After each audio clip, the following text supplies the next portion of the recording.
Өзүңөр билгендей, шайлоо маалында талапкерлер тең укуктуу болуш керек. Кайсы бир талапкер өзүнүн кызмат абалы менен пайдаланып, өзүнө кандайдыр бир ыңгайлуу шарттарды түзүп, үгүт иштерине катышпашы керек.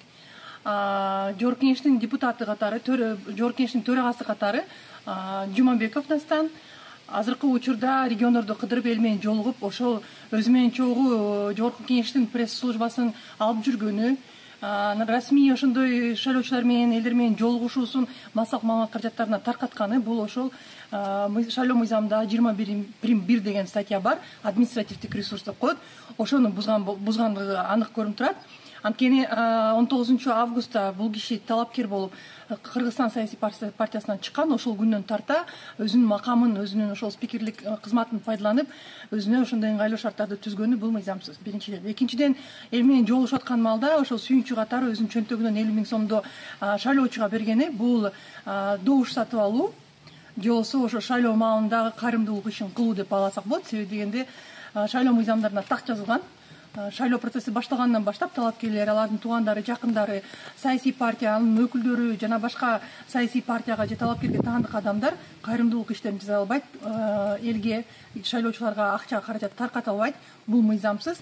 Анан кийин кандайдыр бир жеңилдиктерди көрсөтүш, бул дагы добуштарды сатып алуу катары саналат. Ошол себептен Дастан Жумабеков жогорку кеңештин төрагасы катары, мамлекеттин экинчи адамы катары одуно мыйзамдын бир нече талаптарын бузган.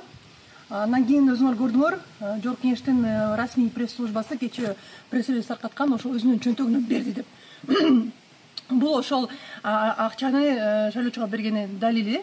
Анан мен ошол суроону Борбордук шайлоо комиссиясынын мүчөлөрүнүн алдында чыгардым.